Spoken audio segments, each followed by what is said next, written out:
96.7 KCAL rocks. It is that time to do some sports with our guy, Pep. Let's do it. What's up, Pep? Man, listen, I want to do this. I want to talk sports. We're going to get the football, but I got to get the bad news out of the way. I'm kind of that kind of a guy. Good news, bad news guy. Get the bad news just out in front, deal with it, get over it. And, man, Shohei Ohtani, guys, if you're an Angels fan, you did not want to hear about this, see this yesterday.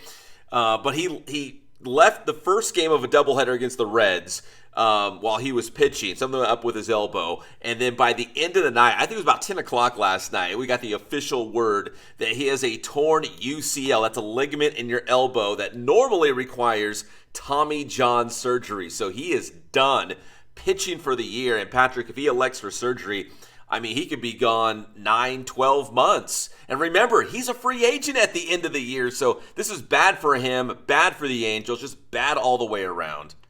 Well, it could get the Angels a better deal on him. I know that's kind of low life to be saying that, but this is basically instant replay of what already happened to him. He can still bat with this injury from what I understand.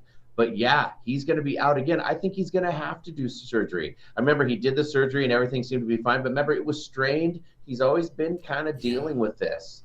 No, he has been dealing with this for a while, and you're right. Yeah, this has been like a nagging issue, and I think it finally just got so bad they yanked him out of a game. They did like an MRI, and then they discovered the torn ligament. And if you're Shohei Ohtani, of course you don't want to be damaged goods as you're trying to go out to the free agent market and get a huge contract. But I don't know, man. It sucks. It sucks for him. It sucks for the Angels. It's just not good, but he's going to need rehab or surgery, one of the two, and it's going to take a long time. And I mean, I heard it this morning on the radio, and I just couldn't believe what I heard again, and that is Mike Trout being hurt again. Yes. Oh, yeah, on top of that, right, with the Ohtani stuff. Wow. Yeah, Mike Trout, who just came back this week from that injured hand. Remember that broken bone in his hand? And he also went on the injured list. So if you're an Angels fan and you're glass half full and you're thinking, there's still a chance. Trout's out. Ohtani will not pitch. I don't know if it sounds like he might hit still, but he's done pitching. Like, oh man, just the Angels just can't get out of their own way. Yeah, just watch Ohtani hit bombs. That's what we're down to. Man. So, anyways, if you're an Angels fan, apologies this morning. Let's talk some football. We'll start with some college foosball. Real games, Patrick. This upcoming weekend, we've got 6th-ranked USC taking on San Jose State. Love me some Spartans, but come on, man. This is going to be a blowout at the Coliseum. Yeah, it should be a good one, but you're right.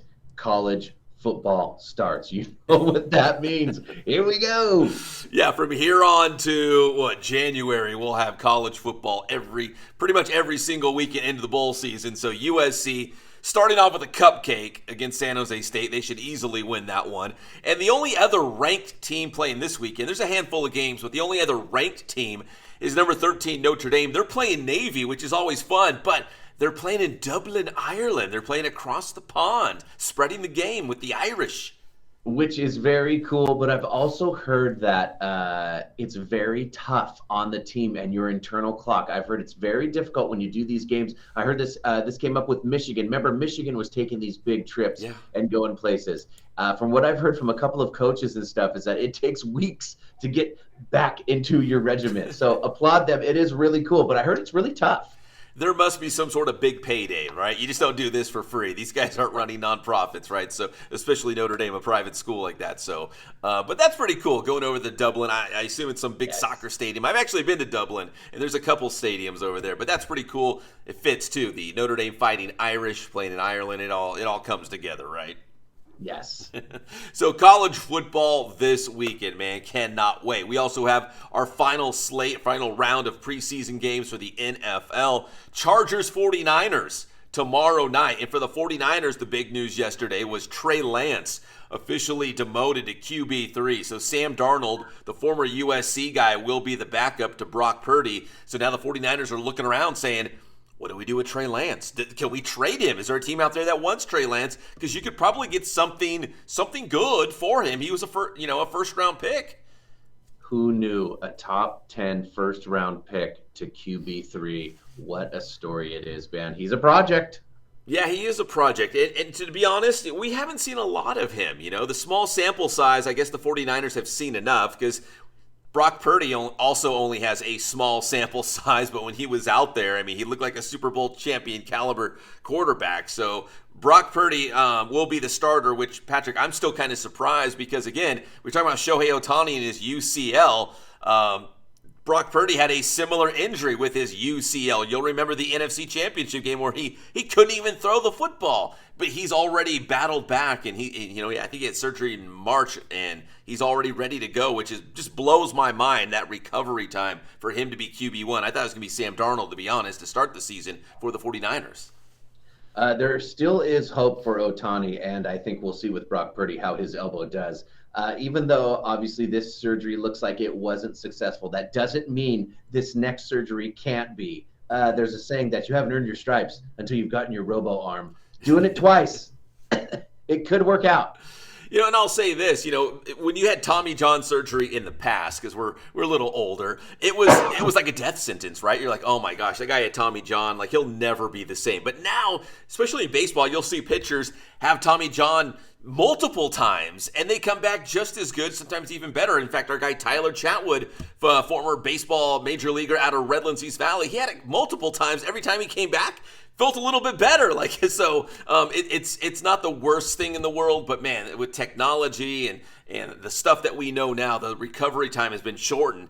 And speaking specifically to Brock Purdy, I cannot believe he's going to be ready to start that season opener. And it looks like he is. Sam Darnold will be QB2, and then Trey Lance now at 3. But will he be on the 49ers roster when they actually start the season in about 2 weeks? I don't know. I bet no. Yeah, I think no either. I think they'll go out and see what they can get for him, right? Someone out there is going to need a backup quarterback or a young project. Yep.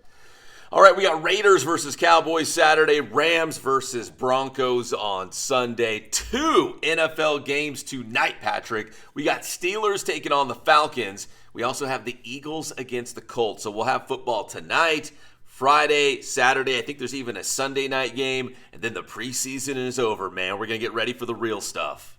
Man, non-football fans, this is just a horrible time for you, isn't it? And I want to say tonight, specifically for that Eagles-Colts game, we'll see the return, obviously, of Tanner McKee, former Centennial high school quarterback, trying to back up Jalen Hurts with the Eagles. And Patrick, we thought Marcus Mariota, the seasoned veteran, would be QB2, right, for the Eagles. But Tanner McKee, this is his last chance to make an impression on the Eagles coaches that he should be the quarterback, backing up Jalen Hurts, and he's actually been better than Marcus Mariota this preseason. A surprise to some, but not to us. We know he's an IE kid, and he's a fighter, he's a scrapper, and he's ready. Just like our guy, Pep. Pep, tell him how to get your stuff. Always ready to scrap, man. Inland Sports, Facebook, Instagram, Twitter. We also scrap on Inland Sports YouTube. You can check that out. That's Inland Sports. Thanks, Pep. There it is, dude.